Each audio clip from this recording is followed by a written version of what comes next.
Nelson Mandela once said, "The greatest glory in living lies not in never falling, but in rising every time we fall." That is so good. When I entered real estate 20 years ago, I have to sheepishly admit that I was probably a little bit arrogant. I mean, here I was, a successful, well-educated man in my early 40s, coming out of a successful professional career. I looked at the licensing requirements to get into real estate. And then I looked at some of the people who were having success in my local market and said to myself, this is going to be easy. I honestly believed that if I showed up and I cleaned up, and if I had any kind of inkling as to what I was doing, then the business would simply come to me. I mean, really, how hard can this be? Everyone told me that it would probably take some time before I started making any real money. And while I publicly acknowledged that that might be true in front of them, deep down inside, I thought to myself, not me. I'm going to be different. I'm going to crush it. You see, as human beings, we have this bias to believing in naturals. That person who shows up with the rare combination of gifts that make their success virtually guaranteed and seems so effortless. Clearly, I thought I brought all the right things into real estate, and my friends told me so. Eventually, I began to believe it myself. Well, it turns out that maybe I wasn't as special as I thought I was. Things didn't fall into place as expected. Heck, even Michael Jordan got cut from his high school basketball team. I quickly learned that if you want to win, you've just got to put in the reps. There's no other way around it. The truth is that the business wasn't going to just magically come and find me. I needed to go out and find it. And until I wrapped my head around that cold, hard truth, well, things were pretty slow. My wife may end up being the first Presbyterian woman ever canonized a saint for the patience that she had with me in the beginning. Without her ongoing love and support, I probably wouldn't have made it. The good news is that while I may have been slow out of the gate, it got better. You see, once I made peace with the fact that if I was going to have any kind of success as an entrepreneur, then I was going to have to approach this game in an entirely different way. Well, things finally then got better and quickly. I rebounded and was named the Rookie of the Year in my real estate sales office. By the end of my first full year in the industry, I was winning production awards and was even invited on stage to give a short presentation at my company's top producer awards trip at a luxury resort in a place that was sunny and warm in the middle of winter. My wife Joyce got to come with me. In fact, I still have that picture from that trip on the dresser in our bedroom. I learned that I could have success as a real estate agent and an entrepreneur.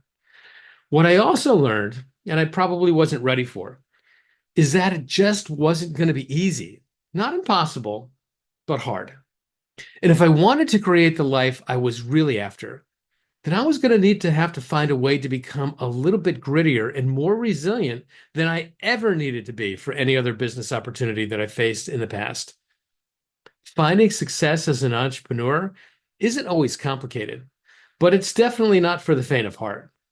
It can be fraught with times of insecurity and self-doubt, periods of inconsistent and unpredictable income, at least until you put the kinds of systems in place that make regular and consistent income a reality. There are times when you're full of energy and running on all cylinders. Other times you're simply physically and emotionally spent. And despite the successes, it's easy to find yourself in moments of uncertainty, asking yourself, what was I thinking? Was the security of a 9 to 5 job really that bad? The reality is that I never want to do anything other than be my own boss. And through the years, I've learned some valuable lessons about resilience and mental toughness. These issues, grit, mental toughness, anti-fragility, resilience, well, they're so important to entrepreneurs that I'll be talking a lot about them on this YouTube channel. In fact, endurance is the second pillar of my 7-pillar ThriveActive framework for personal and professional development. So let's take a few minutes today and dive into the topic of grit, what it is, why it matters, and how to get some. Dr. Angela Duckworth is the highly awarded professor of psychology at the University of Pennsylvania. Mentored by Dr. Martin Seligman, widely considered to be the father of the positive psychology movement, she's the co-founder of Character Lab, a nonprofit organization whose mission is to advance scientific insights that help children thrive. I love that. She defines grit as the characteristic that leads to long-term success in the face of challenge and adversity. Her research reveals that succeeding in anything, sports, music, business, whatever, is more dependent on passion and perseverance than it is talent. Grit involves maintaining effort and interest over long periods of time, even when progress is slow or challenging. For real estate agents, grit is crucial for staying motivated during market downturns, rejected offers, or difficult client relationships. Duckworth offers a free 10-question grit self-assessment scale that you can take online, and I'll put the link to it in the description section of this video. So how do you develop your grit? That's a great question. I mean, aren't some people just grittier than others? Well, maybe.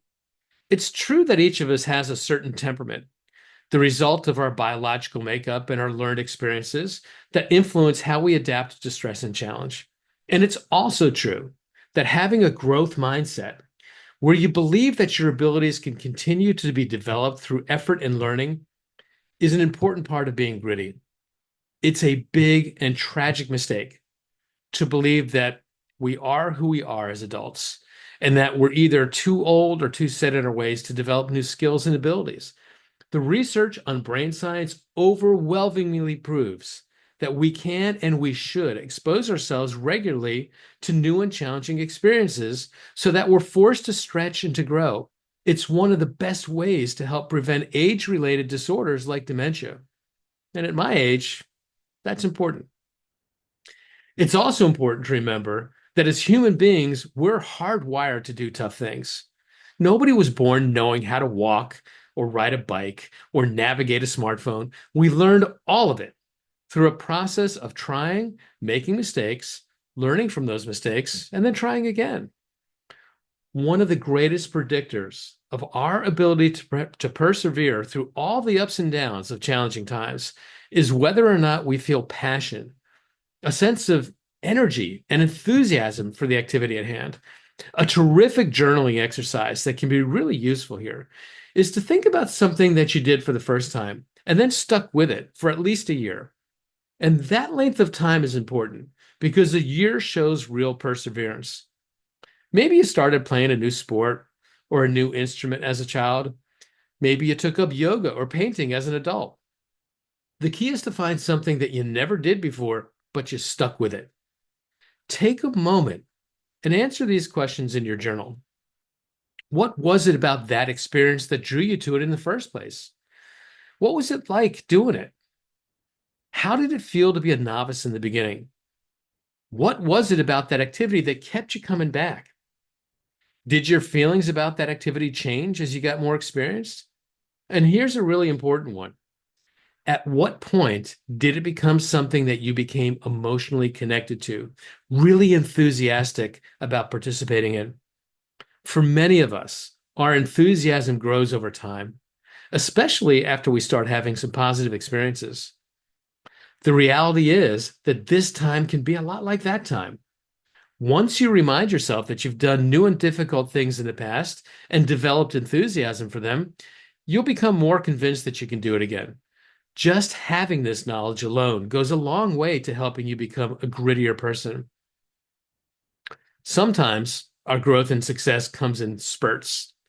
It's one step forward and one step back, and this can be really frustrating. And for many, this is where we throw in the towel. This is also where the power of community is so important. One of the things I learned a long time ago is that people will quit on themselves way before they'll quit on someone else.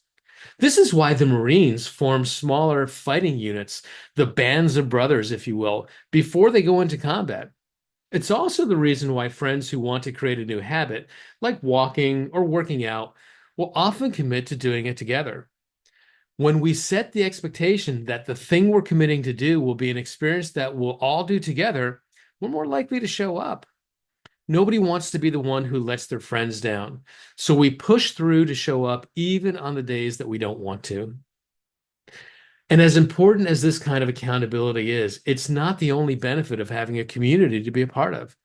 A community of caring and like-minded individuals can be there to offer feedback and encouragement when things get tough.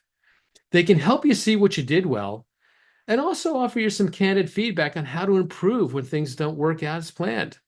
A word of caution here, though. Be sure that the community has the knowledge and skills needed to offer that kind of critique. Rewarding or reinforcing less than optimal performance never helped anyone. So be sure that you surround yourself with people who know the difference. Don't put together a group of people who want to make you feel good, even when what's needed most in the moment is a piece of caring yet very direct feedback. Offering carefrontation, as we call it, is one of the hallmarks of a really great community. And let me share some final thoughts. Cultivating grit is one of the most important things we can do for ourselves in both business and in our lives. It's about harnessing the energy of our passions and keeping that energy focused on our goals and our activities. It's also important to remember that we've learned how to do difficult things before and that we've learned that we can do them again. Becoming part of a caring community that will not only help you stay accountable to your goals, but will also give you some direct and honest feedback is an important step in the process. These are the thoughts I wanted to share with you this week. Make it a great day, everyone. Embrace the journey.